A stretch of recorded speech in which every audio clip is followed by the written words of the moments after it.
Hi everyone, welcome back and thank you for joining.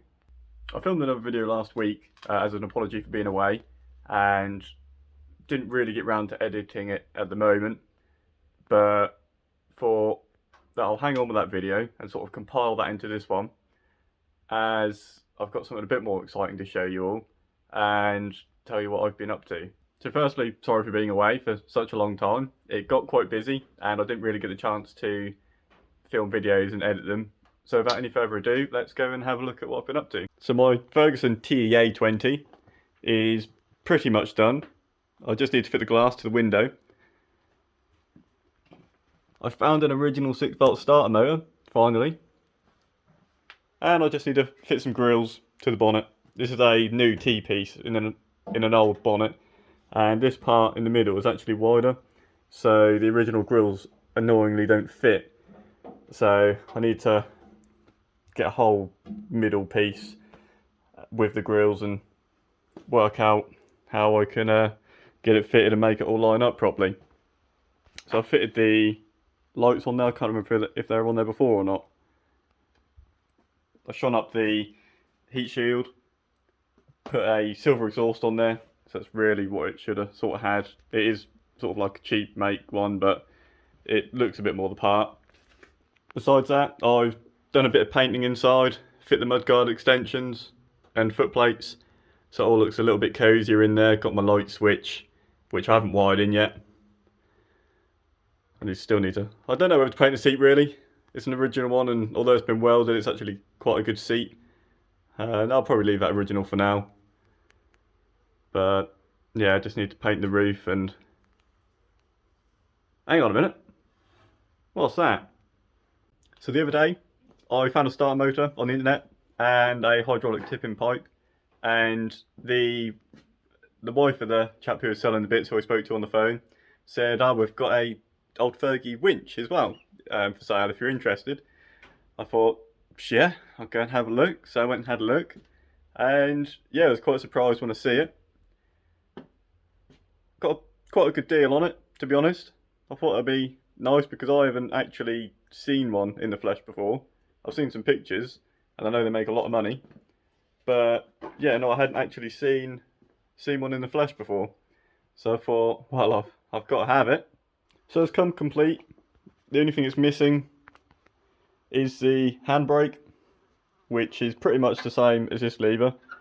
It's just like a band that goes around the brake drum, and when you pull on it, obviously stops anything going back downhill.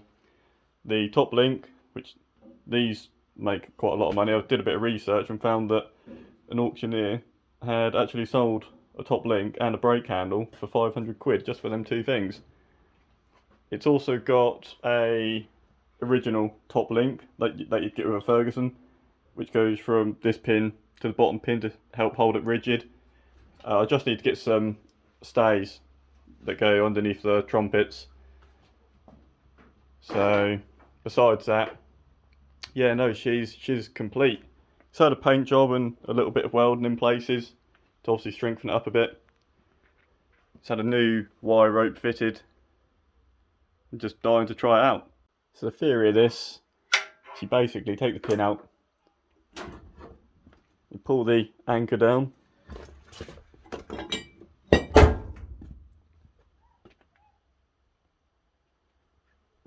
so as the hook pulls against something, but pull the tractor back, then points will dig into the ground up to them bumper plates, and it'll provide just over 3 ton of pulling power, although the rope originally would snap at about 5 tons, so if you could pull a little bit more then you're laughing really.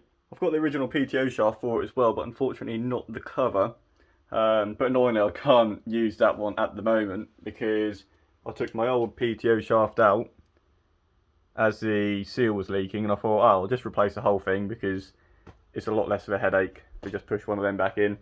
And I actually converted it to the modern day 540, so I have got a 540 shaft to go with it.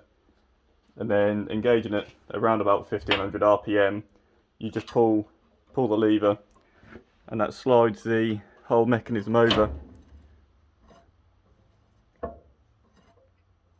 and engages the the drive on the winch to pull it back in. You just pull it out manually and then pull it back in with the PTO and your handle. So yeah, I'm actually looking really forward to playing with it. I've got a little tree to pull out somewhere.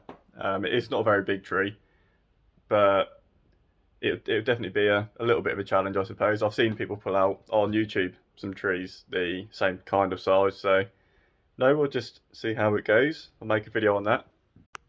Besides having loads of other jobs on the go throughout the last few months, I've got a Ferguson TEA20 again, sat over here, having a full engine rebuild, full resto. Currently got the engine out, obviously that's nearly rebuilt.